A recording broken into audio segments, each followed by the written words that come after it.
How's it going, everybody? Welcome to the Better with Brock podcast. In today's episode, we have Dr. Sue Varma on the show. She's a psychiatrist and a cognitive behavioral therapist based in New York City. She served as the pioneering medical director and psychiatrist of the 9/11 mental health program and still sees clients to this day. I really wanted her to come on the podcast to talk about her book, Practical Optimism, because optimism is something close to my heart that really got me through some tough times in my life. And I know, and you'll find out throughout this podcast, that her story required a lot of optimism as well. She's a very self-made woman, and optimism seems to just be this thing that is seen as airy-fairy. It's a bit woo-woo. It's a bit, people will say, oh, cheer up and look at the bright side of life and just have a positive mindset. And you just kind of like roll your eyes. And there's no real direction with it. But with practical optimism, she lies out these steps and a structure and something to apply yourself to, something to better yourself with when times do get tough. And I hope you enjoy this podcast. Thanks so much for coming on the show, Sue. I'm very personally interested in the topic of optimism because I felt like, in a relatively dark time in my life, it was the only thing that got me through. I happened to stumble upon, at this time where I was younger, I lost my mother, I stumbled along this book, and it was The Power of Positive Thinking, and by Norman Vincent Peale. And I read it, and first of all, I thought it was, oh, here we go, another self-help book. But I was really in this space. I was quite young, and I just found that it was really life-changing. I'd never really had a ton of people talk about this idea of just thinking more positively. And yeah, it was a dark time. I felt like it really turned my life around, so I feel very grateful for it. And I feel like in this day and age, it can be quite, a bit la-la or a bit like airy-fairy optimism. People are like, yeah, just be positive, and you kind of just like roll your eyes because you're like, oh, that doesn't really mean anything. Like, oh, I'm just meant to just be happy when this, terrible thing has just happened. So thank you so much for coming on.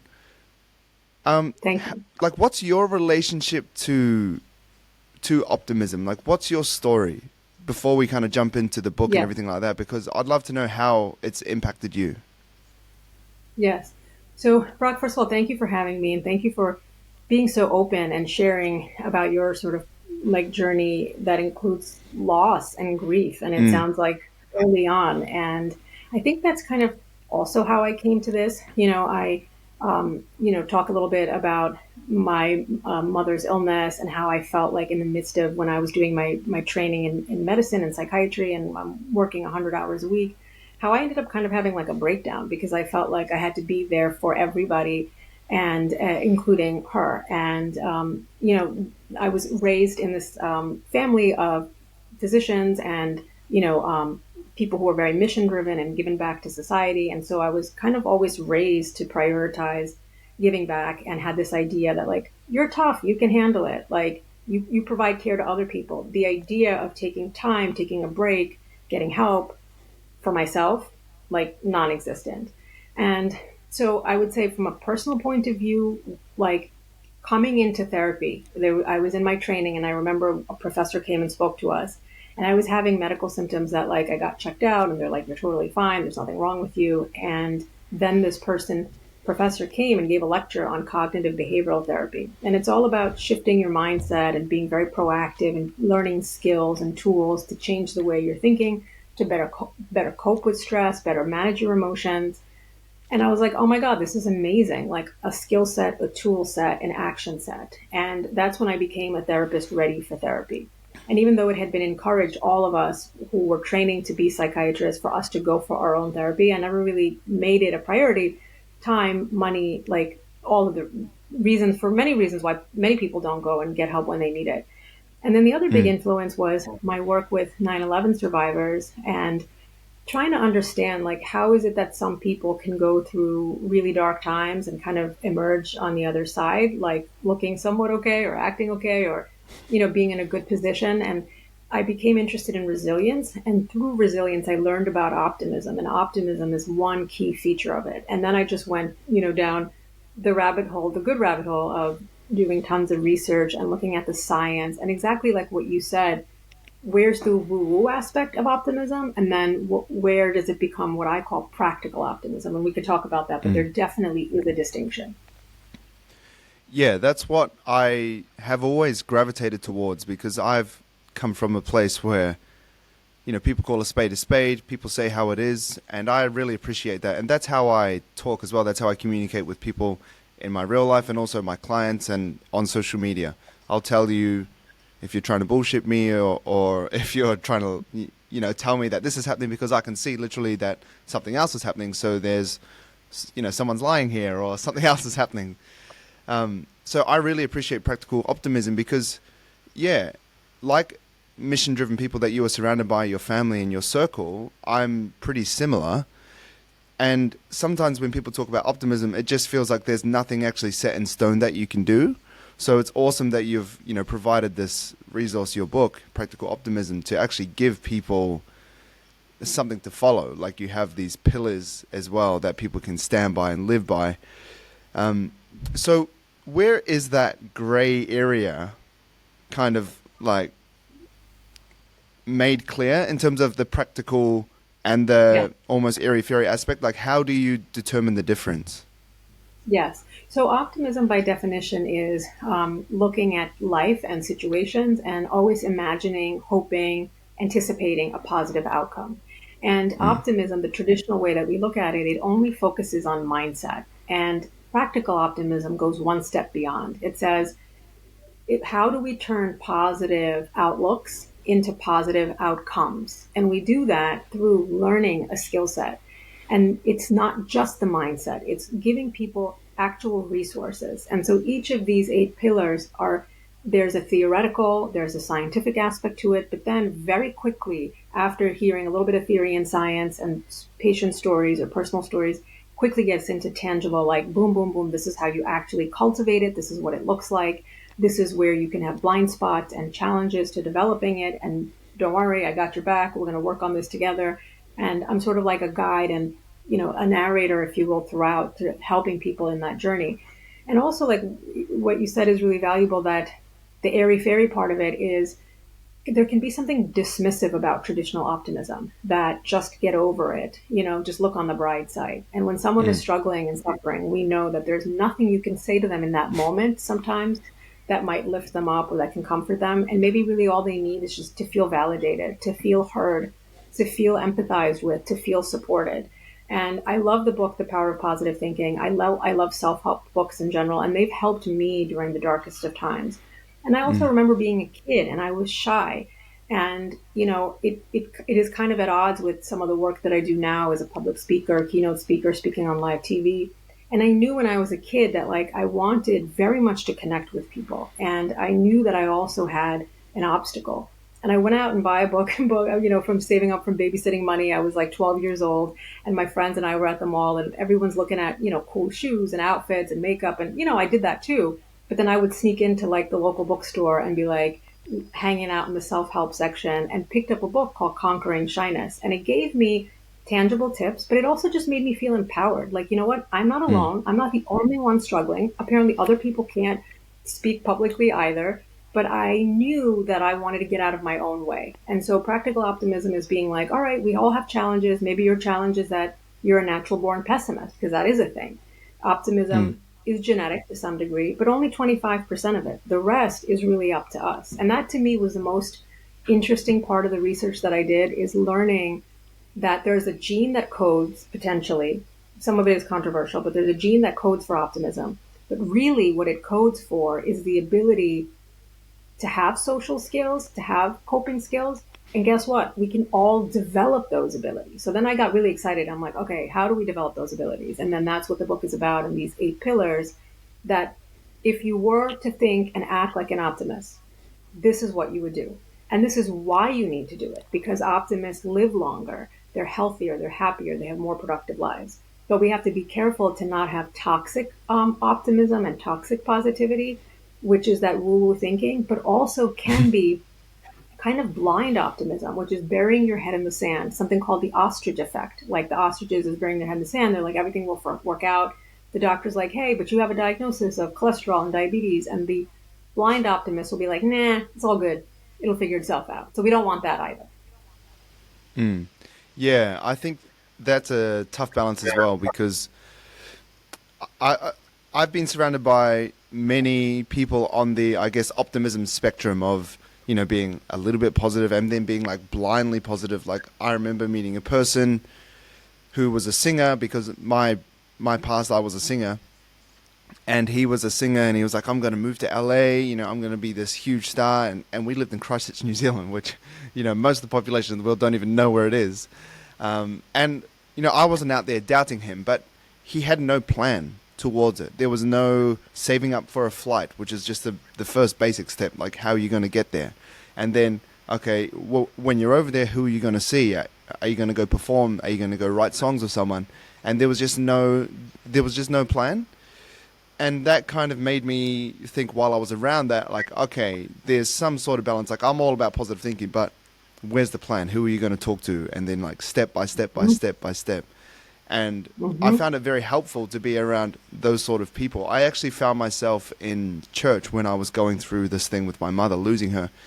And I found it so beneficial to be around, and this is one of your pillars of optimism, around just around people, but they were Mm-hmm. also wiser, older, and had lived more life than me. So they were kind of like Mm-hmm. mentors to me. And Mm-hmm. it happened to me when I was 12, but I really started, I guess, dealing with it when I was around 14, 15. And that was such a strong help for me because I felt like as a 14-year-old, 15-year-old, you don't have any answers for anything. You're trying to go through Mm-hmm. school, you're trying to figure out who you are, what you like, what sports you like, if you're a sporty person at all, if you're a reader, if you really love people, if you really love things. All these things are trying to unfold in front of your life. And I found that was really helpful. And I would like cry my eyes out to these people. And we were close. It was an intimate setting, so I wasn't just crying to random people. But that was probably one of the most important things for me because my family hadn't really dealt with this before. It was the first kind of shocking event. And it really threw us overboard, and we didn't really know how to go through this. So I found that people really helped me in this aspect.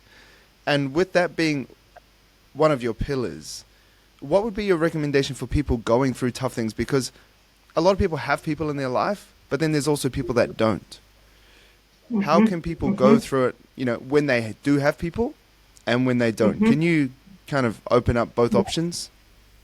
Sure. Yeah. I mean, I think it was, again, like, so sorry for your loss because I can't even wrap my head around that. Like when you're a young person, those are such formative years, and especially Mm. a mom, a dad, like primary caregiver, and people think like, oh, you're older, but no, like, there are people, you need your mom, like no matter how old you are, 20, 30, 40, 50, but Yeah.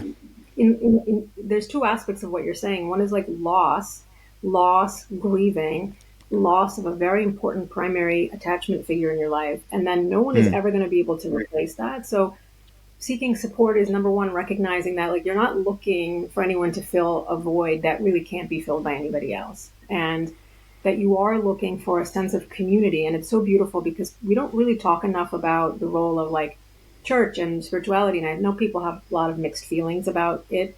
And but we do Yeah. know that people do connect to a higher power or to a religious community or to a community period. They're better off mentally, healthy wise. Because when we look at the trends of how the suicide rates have gone up, how depression, anxiety, drinking, all of that, it coincides with the loneliness crisis, at least in the United States and I think parts of Europe as well. And also it coincides with how we have less religious, social community engagement. So we're not actively involved. We don't have a community. So the first thing is recognizing that the quality of your health and your life depends on your relationship and it's non-negotiable. Having relationships close, tight knit, even one person that you can see eye to eye with or that you feel supported by. And I love the fact that you sought mentorship from older, wiser people. One very interesting thing that has come out in the research is having friendships across multiple decades. And that's not something I Mm. see a lot. I don't see a lot of 25-year-olds having friends that are in, 35 or 45 and the other way around. I don't see that. People barely are hanging out with the people in their peer circle. And that's something that Yeah. dwindles with age. The number of friends we have in our life, I think it kind of peaks in that university period, like 18 to 22, and then it starts to go down very drastically as we move for jobs, as we partner up, if there's children involved. And then our lives might center around either the work or the children's community or whatever it is that we're involved in. So the first most important thing is just recognition that your health depends on your relationships and that morbidity and mortality go up, that loneliness is the equivalent of smoking 15 cigarettes a day. And so that's like 3/4 of a pack. And Wow. if you don't believe in smoking, then you should also believe in the power of going out and busting your A about getting friends, because you will live longer. And we know that people die quicker on average if they don't have good friends. So that's having the intentionality built in. That would be the first step. And then I can go into like, how do you actually make friends and how do you deepen friendships? When I first thought of doing a podcast in 2019, I wrote down everything that I wanted to achieve with the show. And one thing I never wrote down was to spam you with ads of products that I never really used myself. However, I did write down that I wanted to grow it as big as possible and have as many interesting people on the show as I could. To help make that happen, all I ask is that you leave a review on the podcast platform that you're listening to this episode on and share it with someone that you know it will benefit. If you want to support myself even further, and more importantly, your body transformation, and are interested in having me as your coach to help you achieve the results that you just can't seem to achieve on your own, you can visit teamrockashby.com to see what program fits you best. And what about the people that feel like they don't really have people to talk to and to lean on? Because personally, I found myself in this situation also at a later date after I was around this mentorship, because I moved cities to try and pursue, my career in a place that was more heavily populated, the place that was more things are going on. And to be very honest with you, I almost look at it like I had this board of authors of just books that I read, because I was really stuck in the self-help space because, excuse me, the first book that I read was The 7 Habits of Highly Effective People. And just like you, when you read the Conquering Shyness book, I felt like this whole world was out there that I was unaware of, because I didn't really have, like growing up, I never really thought of, I don't know, like maybe you could work for yourself or you could achieve crazy, amazing things. Not that I was in this society that kind of like, or circle that put me down and was like, you can't do this. They were all very supportive, but I was just never really opened up to these pillars of life that you could live by. And I remember just the simple thing that I read, which was the first habit of highly effective people, put first things first. I was like, this is just so simple, but no one's really said it to me. Like, do the most important things that you need to do at the start of the day and do that. And I was like, wow. So I got stuck in this thing. And then I was reading Think and Grow Rich and The Road Less Traveled by Scott Peck. And I read all these kind of books. And it was just so eye-opening. Is that a way to, like, I guess just saying that out loud, I guess it's not the healthiest way to try and, develop optimism or go through something that's very difficult. But what are other ways that people could move through? But yeah, because I found that really helpful, but saying it out loud, it's probably not for everyone. No, I mean, I love that. I mean, and those, all the two of the books that you mentioned are definitely like The Road Less Traveled, one of my favorite books, M. Scott Peck, and then the other one, 7 Habits of Highly Effective. Love. And the stories and the very concrete, tangible advice. And I feel like, I think of like, when you think of a treatment plan, if you were to give somebody, it should be comprehensive. And I feel like books, absolutely, like I devour them. It sounds like you do too, and that they've been so powerful and instrumental. And that was kind of when I was writing this book, to be honest with you, those two books that you mentioned, and that, and like Dale Carnegie's book, like these books were on my mind. And I'm like, to me, they were travel companions, right? They were like my life companions. Like I literally have those books that you mentioned and more all around the house. And I would always come back. And so when I was writing Practical Optimism, I wanted it to be a guide for life, a companion for life, like a mentor, a friend that you keep at your bedside. But I would also say supplement them with friendships, the real life friendships. Because sometimes the saddest thing to me is like feeling lonely when you're in a group of people because they don't understand you, because you don't feel validated or seen or heard by them. And, one of the best pieces of advice I got from a show that I was on, we were talking about friendships and developing them as adults. And the host was like, I guess one of the best ways to be to have more friends is to be a friend. And it was such a simple way of putting it. And I was like, and I knew that you were such a good person, always doing things in the community and like charity and like giving back, and was very driven by her faith. And there was something so beautiful to me about that is in an attempt to decrease our own loneliness, we really need to go out and reach out to other people and offer them help.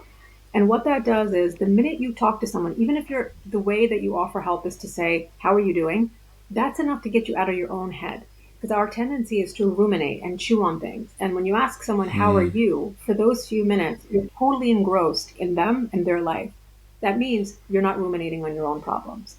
And so the ways to decrease social isolation can be as simple as making eye contact with someone. You're at the elevator, you're waiting, look at them, smile, say hello. How was your day? We started out, you asked me, how is your day going so far? And I really appreciate that, and then I would say, when you ask someone how they're doing, wait for them to talk about it. And then, if you want, and if it's appropriate, to jump in and say something about yourself. But if not, you can keep talking about them. And then at some point, get vulnerable, be open, and I really appreciate that you are so open with your own journey and losses, because immediately it makes a person feel comfortable with you, and then they want to share. And then I shared with you that, like, I talk about my mom's illness, but eventually I lost her too, and it was hard on me. And it gave me so many insights on how to be helpful to others when they're losing someone, and grief and caregiving and all of that. So I feel like there's ways to form social connections, and I call them social snacking or micro connections, where like these built-in, your dog walker, the barista, the grocery store clerk, the friend that maybe you're working from home, but you're like, oh, hey, twice a week I'm going to go in person, even though I don't have to, but I'm going to go to make an attempt to socialize, to have coffee, to have lunch, to have a happy hour, to have a dinner. So I would say once a week, you must absolutely see a friend in person and spend time with them. And then I would say, if you're lucky enough to make memories with other people, not just talk about the memories you already created, but to make new ones and do activities together. So the hiking, the biking, watching a film together, joining a book club, building new memories. Because what happens as adults is we're often just reminiscing, like, especially like I'm a parent too, and I might meet up with my friends and we'll talk about the good old days in medical school when we went to, I don't know, Costa Rica, we went to India, we went to Spain. But we're reminiscing, and we're not forming new memories. So like, I feel like now I want to go to comedy shows with friends. I want to take a weekend trip with them. We might meet up as a family, like a ski trip. So we're making new memories, and we can reminisce about those new memories, not just things that happened to us, 20 years ago. That's such a great piece of advice, and I'm smiling and nodding my head and agreeing, because I find myself in a similar place, and maybe it's just because I've just stepped into parenthood, and you just feel like, I feel like, because it was my daughter's first birthday a couple of weeks ago, and it just feels like the fastest year of my life has just gone by. And I'm seeing friends too that we have had these memories, these trips to Melbourne, and I don't know, sleeping on, like sleeping in the same bed because like there's no other bed, like it's so tight, and trying to like really work through these really tough times, and it's so easy just to sit there and go, oh man, like those were, like those were really rewarding times, or those were the good days. And like I have a lot of personal trainer friends, and like we used to all work out together, and now we all got kids, we all like work out alone, and like we kind of have these memories. And it is so important to prioritize that, and it does make it difficult to find the time to do that. Yes, and parenting can, no one talks about the loneliness, and I think especially for men, I think like, because how often are you going to be like when we get together for dinner or for drinks, like we're sitting across from each other and we're talking and we're sharing, and we go emotionally somewhat deep, somewhat quickly, and like stereotypical, I mean, it's not always this way, but stereotypical male friendships, like you're meeting and you're like either playing sports or you're watching a sports game or you're sitting side by side at a bar watching a game, so there's all these things set up to not have to talk and to not have to go deep, because there's always an activity, and activities are great, but don't be afraid to go deep and be like, yeah, like you were talking to me about this. How are you feel, like something like a loss or a change or a stressor? Like, how's that going? Like I feel like if somebody had asked me when I first had, my kids were in the first year of life, if someone asked me like, how are you doing? Like, I know that Australia has this day, like, how are you doing? How are you really, really doing? I forget what the name is, but it's like a mental health day where you ask a question. I think it's Are You Okay Day. Are you okay? Yes, there you go. Yeah, are you okay? And I love that, and I think we all should be doing that to each other, and like being prepared to actually hear the other person's response. Like so much in the United States, we're like, you good? how you doing? And it's like fake. No one's actually wanting an answer. And I feel like if someone had asked me, right, like how are you doing? Like I know you just had a kid. I know you celebrated the first birthday. It must be so beautiful and so rewarding. But how are you doing? And it would have been an opportunity for me to be like, thank you. I feel seen. It's not easy, Mm. and to give someone this phrase I love so much, compassionate listening, is giving the other person the chance to empty what's in their heart. And I want to be able to help people, because I do that as a job, as a therapist, to give them space, like an open vessel, like go ahead, vent, dump, whatever it is, and we have to be mindful. We don't want to keep venting forever. I would say 15 minutes is like the sweet spot, taking cues if the other person isn't interested in your venting, asking for permission. Is it okay? Like, I'm kind of struggling with this. Like, is it okay if I ask you for your advice? Are you in the right headspace? If not, let me know. And then the other person not interjecting, and like we're so quick to be like, in my opinion, this is what I would do, Mm. instead take a Yeah. moment and be like, what would be helpful for you right now? Or empathizing, like, I'm so sorry, like that's really tough. That must have been really hard. I think listening is becoming so much more rare in this day and age, and I've been more aware of it lately because I'm a coach too in the fitness space. I'm not saying I do what you do, like, people vent and give them advice and how to go through things, but fitness is so tightly tied to people's lives, their personal lives and how they operate. So I do spend a lot of my time listening. And when I sit down and talk to people in my world, sometimes I just kind of like, I'm actively thinking like, are you really listening, or are you waiting for an opportunity to speak for me to finish so that you can say, oh yeah, I've been doing this and I've been doing that? Or are they asking questions to me just so that they can speak about that exact question? So I'm just going to say something and then they can actually say what they really wanted to say. I think it's really rare, and even with the addition of phones and things like that being present at the table Yeah. or in day-to-day life, and even for their career, like I have to be on my phone quite a lot throughout the day if I'm posting, if I'm doing things, not because I want to ignore people, but it's just the reality of how I've chosen to step away from personal training face to face to being online. That's the Mm-hmm. nature of being online. You have to be on your phone posting content, and I found that it's very tricky for to have deep and meaningful conversations sometimes, especially with the other addition of having children that you're kind of like trying to keep an eye on. So you're listening, but Yeah. you're also like, oh, my kid's over there, might be eating this thing from the floor. It's quite difficult to kind of, be heard sometimes. So yeah, I think asking that person, how are you feeling? How are you doing? Is such a great tool. I wanted to quickly talk about something that I guess most people struggle with, and even myself to some degree, is developing purpose, which is your first pillar Mm-hmm. in the book. Mm-hmm. How can people cultivate that to help, yeah, develop their optimism? Because it's such a difficult thing, and I feel like it's something that's never ever finished, and it's always kind of renewing. Because Yeah. personally, when when I lost my mother, I almost had this purpose when I was younger to like make her proud, and that was one of my biggest purposes. Like, and it's probably not the healthiest. It was almost to like just do my best for her, make her proud, all this kind of stuff, and that was like really, really, really driving me. But I found as I got older, it wasn't really doing the same thing as it was, and it had to evolve.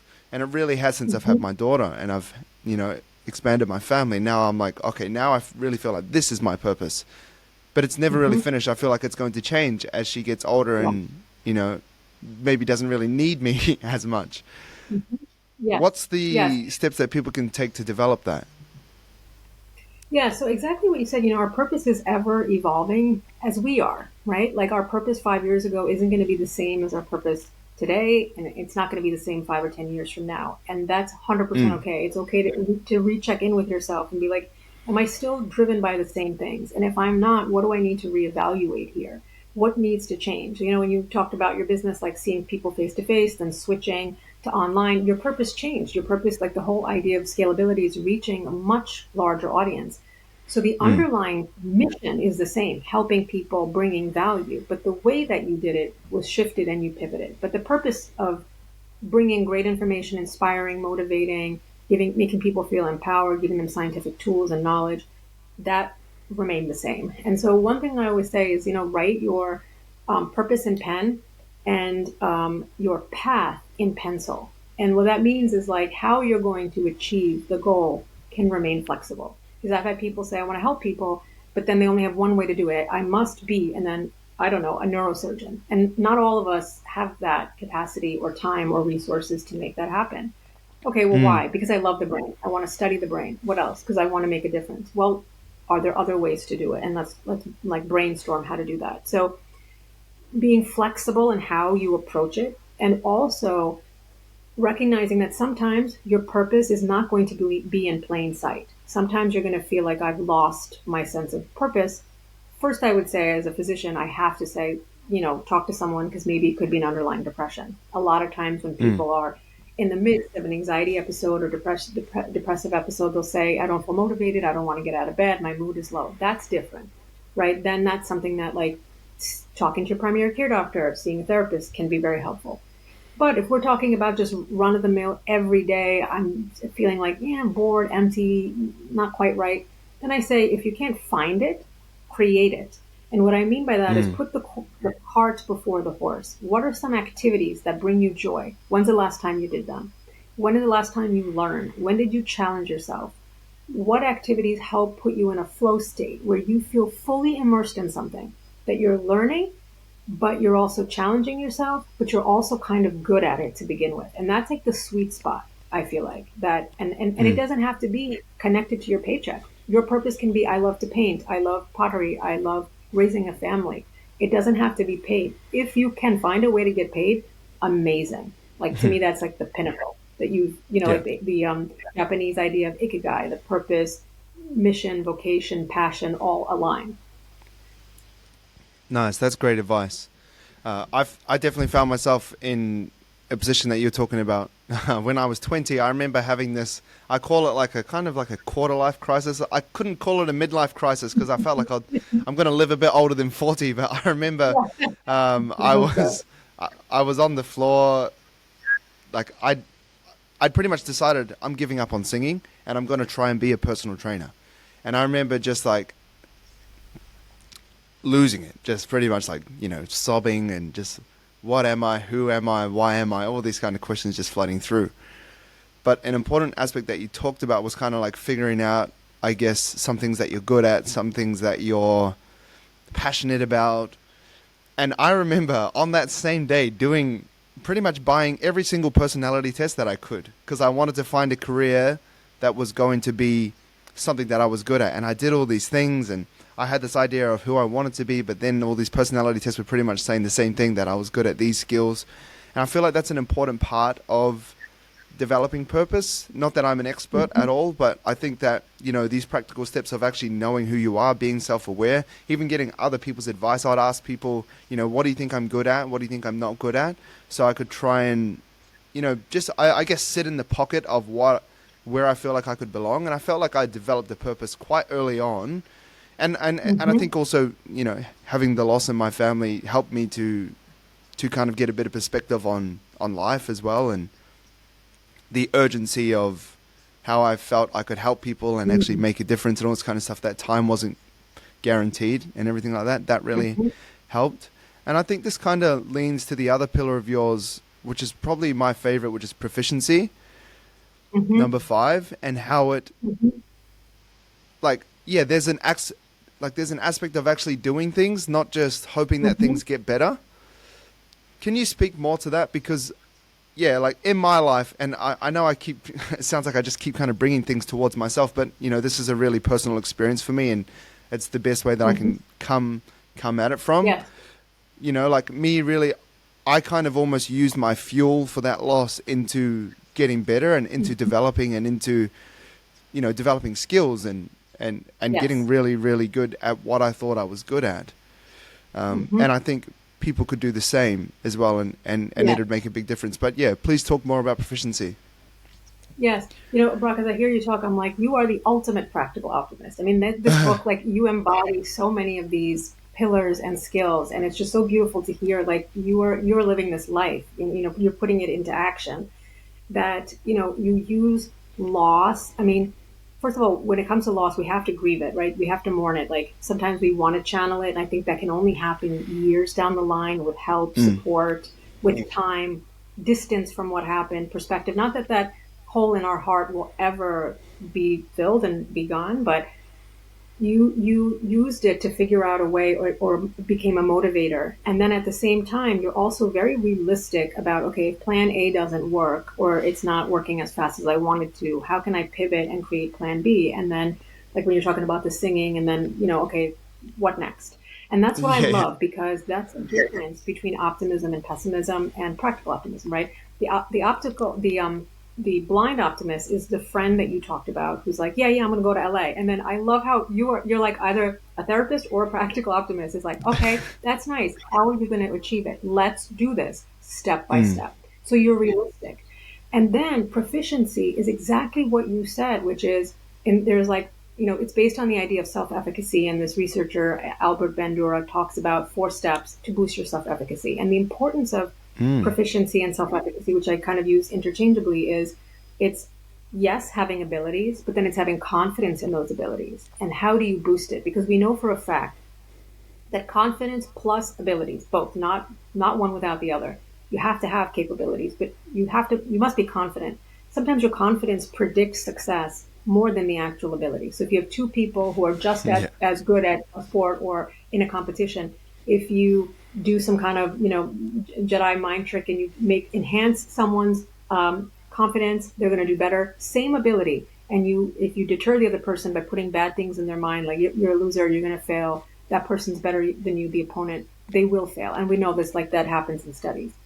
And Albert Bandura talks about the best way to boost proficiency is by doing things yourself. Like there's no substitute for it.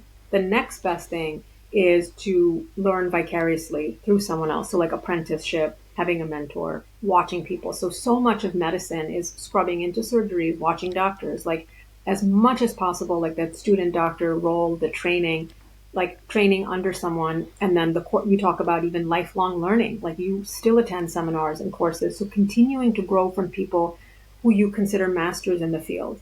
And then getting feedback from people. And I love that you ask people, what do you think I'm good at? And then that's one of the things I talk about in the book, is asking for feedback. What do you see in me? And sometimes I have patients who are in, let's say, whatever they're in, marketing, finance, they're attorneys.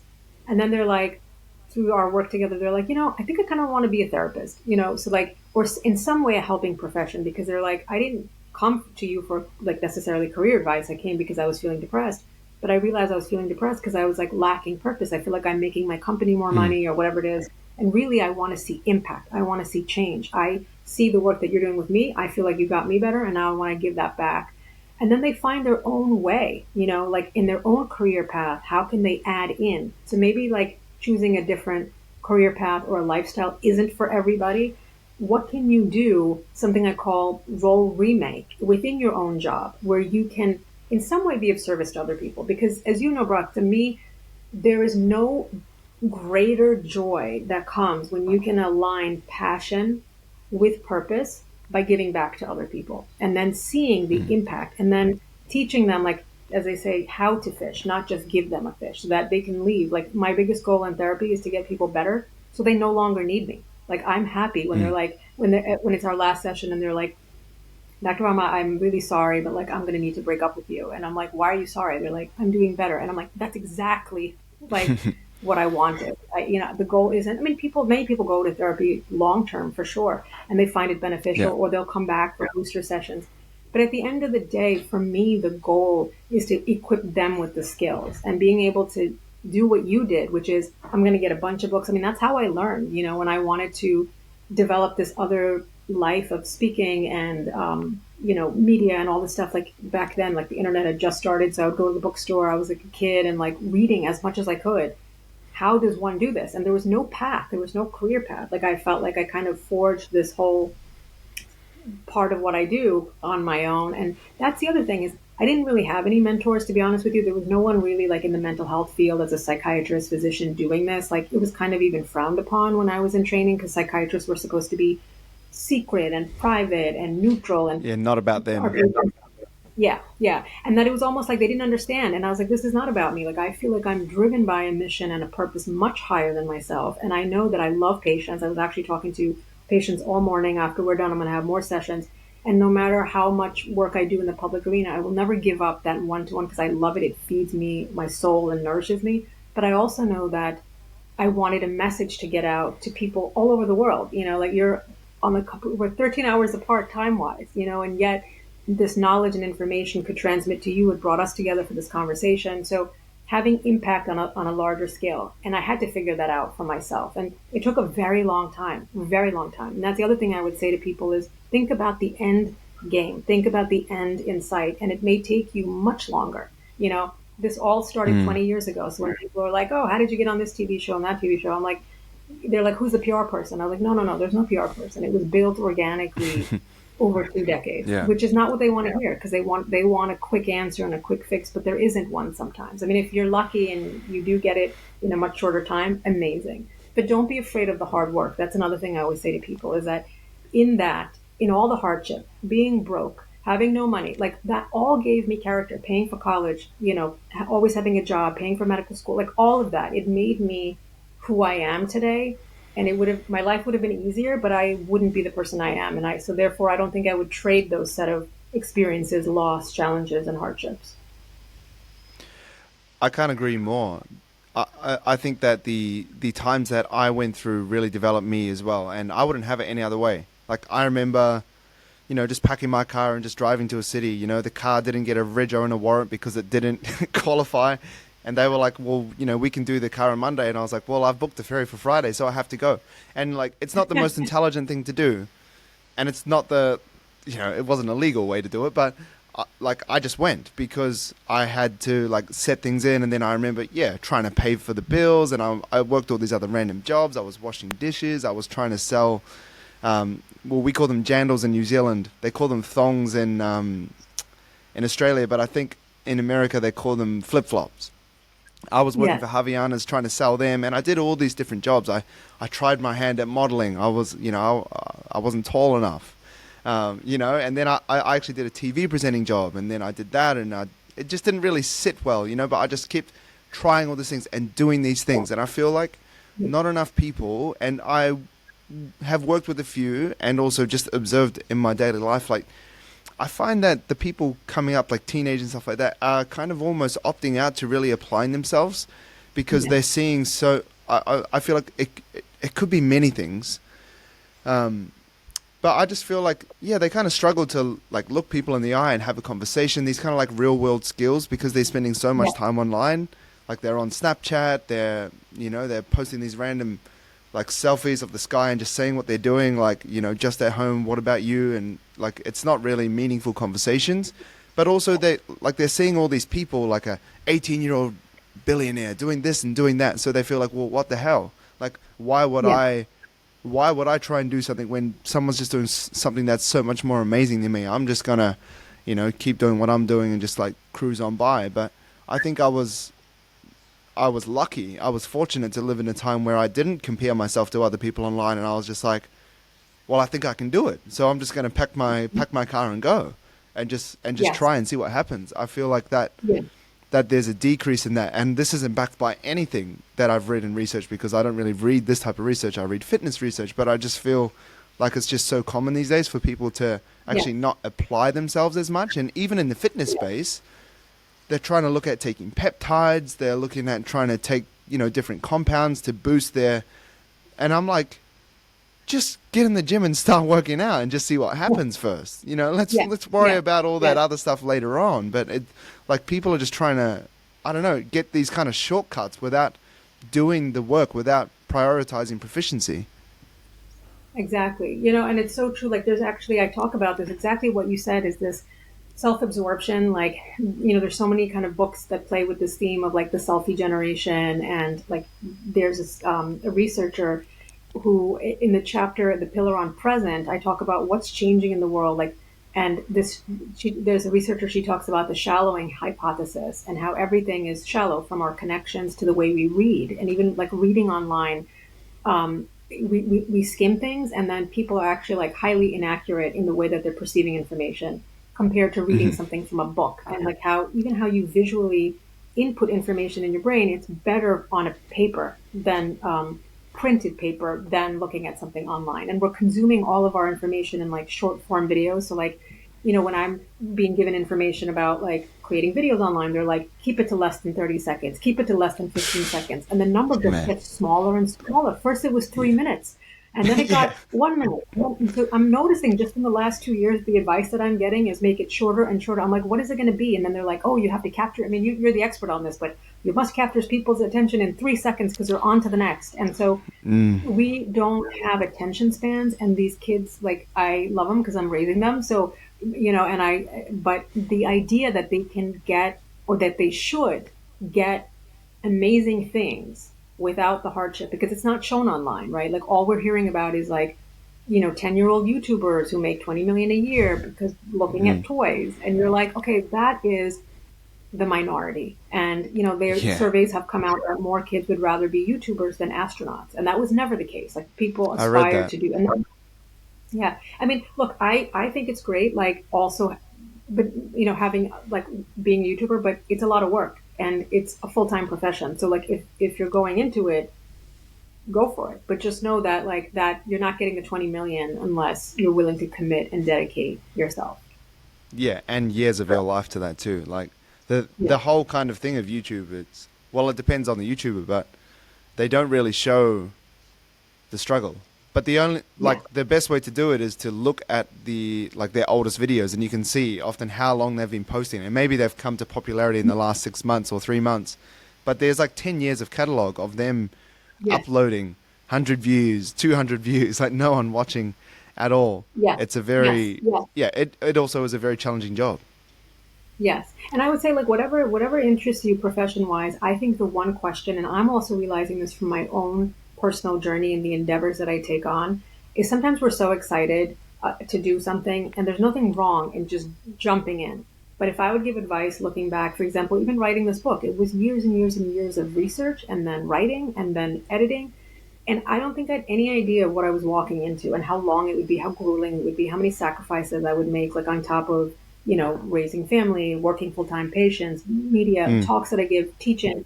I had no idea. I was just like, I want to do it. And I think sometimes you have to just jump in. And maybe if you were to gather the information, like kind of like being a parent, if somebody told you how hard it was, you're like, no, thank you. So maybe sometimes we don't want to know, right? Because maybe we wouldn't do it. But what I would say, having been through this experience and now on the other side, one part of proficiency is also just finding out what the grunt work, what the scut work looks like. And if you can handle the worst day or year or stretch of what your dream profession is and you're still willing to do it, then by all means go into it. But know what the lowest points can possibly be and know that how long they could possibly last. But if once you know that and you go in, you're fine. That's such a great way to look at it, because often we look at it the other way around and it's like, what is the best thing? And then we just strive for that. But then the grunt work comes and hits you day by day. Yeah.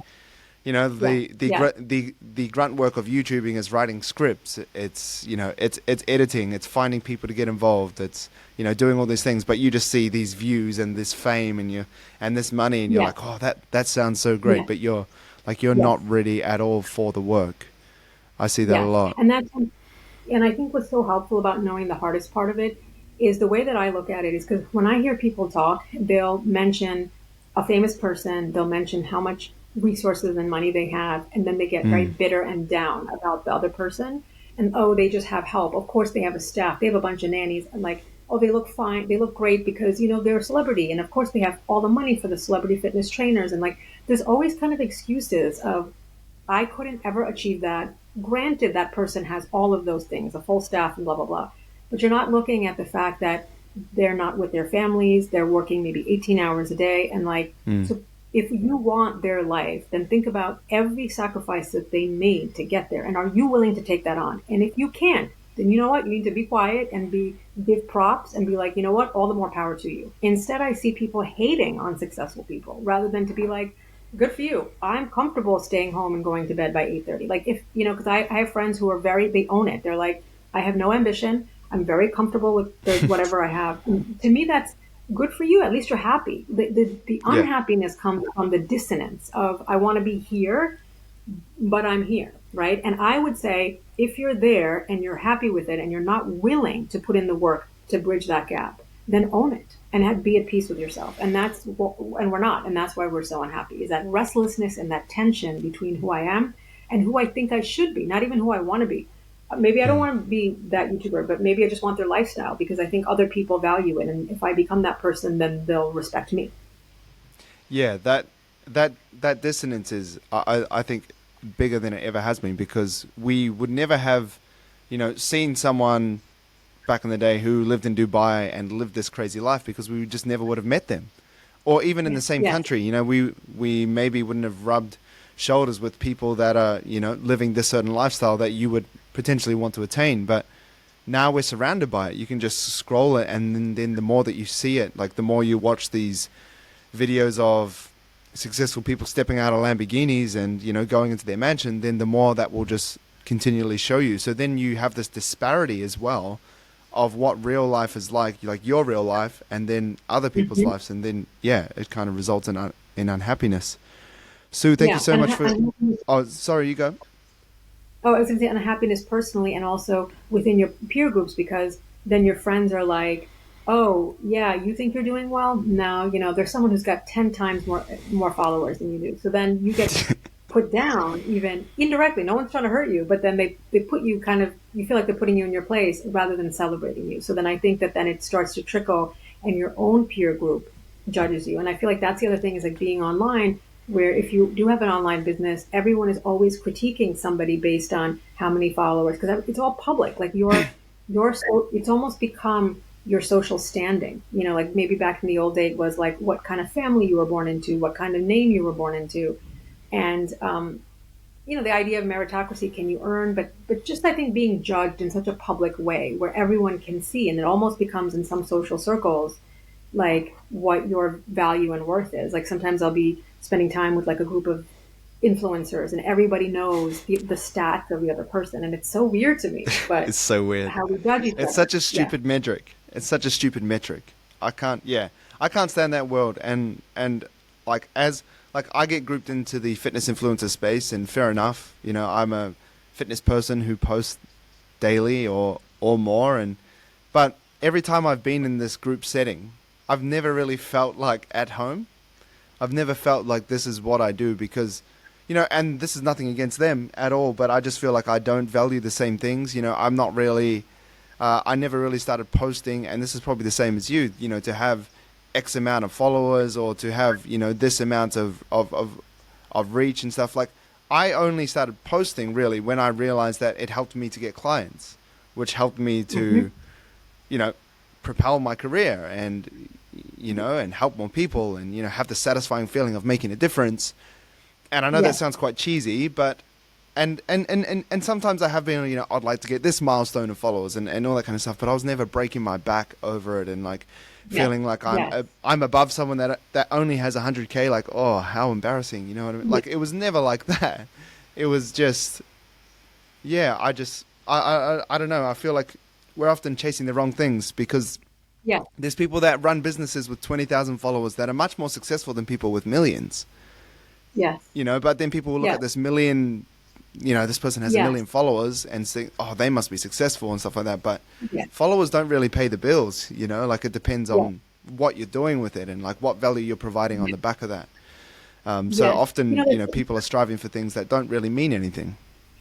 Yes. And that's such a beautiful way to put it, is that like followers don't pay the bills. And, no disrespect to the followers that are like engaging with your content or consuming it.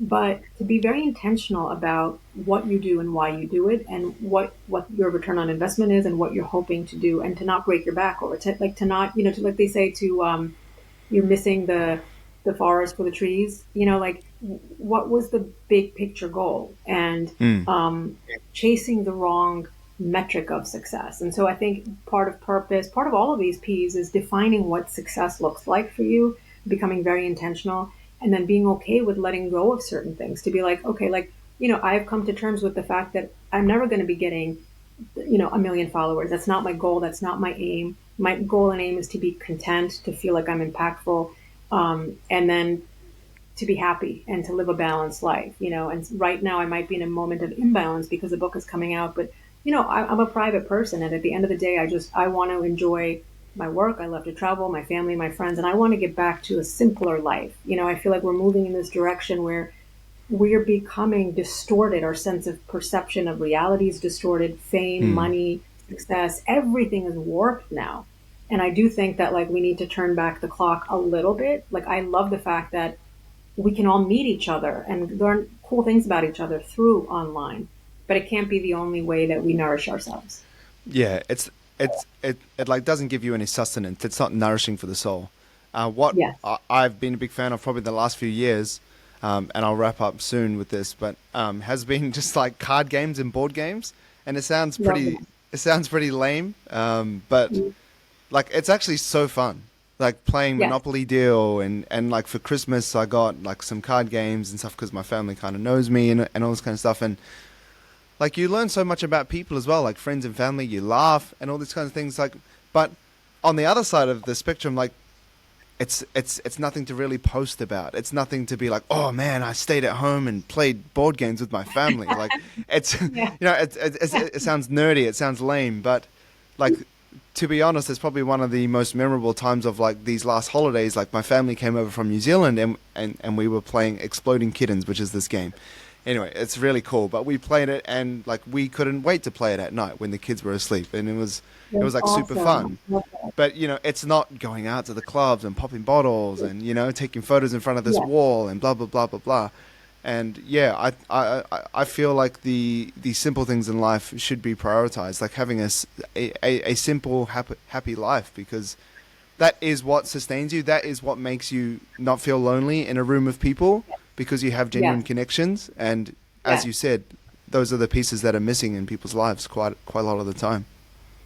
Absolutely. And being able to find joy and meaning, like you said, in relationships and then in your own hobbies, in your own interests, and being able to amuse yourself, not needing something from the outside, whether it's validation or stimulation, right? Like we're either looking for approval or we're looking for stimulation in some way. So to be able to be self sustaining and say, if I have access, and to me, I think one of the biggest journeys in all of this is if I have all of this, great, it's a bonus. So looking at the success and the fame as like the icing on the cake, but it's not the whole cake. Yeah. And I think that's where we're getting a little bit confused these days. So all great stuff. I love it. You're like the self-help master. I love it. Oh no, I've just read so many books. I feel like when I talk, it just comes out because I Love just it. I'm the same. yeah, I just love it so much. But thank you so much, Sue, for coming on and sharing your knowledge around this topic that, for me and for many people, has just been, people will say optimism and you just kind of like roll your eyes and you're like, yeah, whatever. Thanks for providing details on it and really, take away practical optimism tips. The book comes out February 20th. Where can people get it? And, well, I guess I was going to say, what are you getting up to next? But it's, it's releasing the book. It's, having talks and stuff like that. But where can people find more about you and about the book?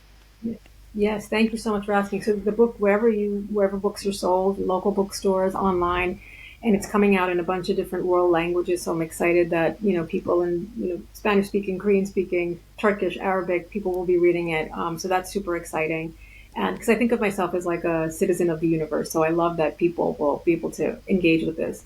And online, my website is drstuvarma.com, the full word doctor. And then on Instagram is the best way to always stay in touch. And I love hearing from people if they read the book and they can tag it and share it and, even form their own practical optimism clubs, book clubs, support club to keep each other accountable. Because at the end of the day, it's a philosophy and a mindset and it's a practice that needs to be practiced. So I would love to hear for your listeners to keep in touch with me on Instagram and let me know how it's going and what works, what doesn't work, what they want to see more of. So I'm going to be out there and promoting and giving talks but just something I really want to engage because right now it's been working in my life and in the patients that I've been working with for 20 years. But I really want to see how does this work in people's lives and are they finding it like workable? What are the stumbling blocks? And the other thing is this is not going to replace therapy, so if at any point you're feeling that you're struggling and the book can't be that replacement. So to seek a professional guidance if needed.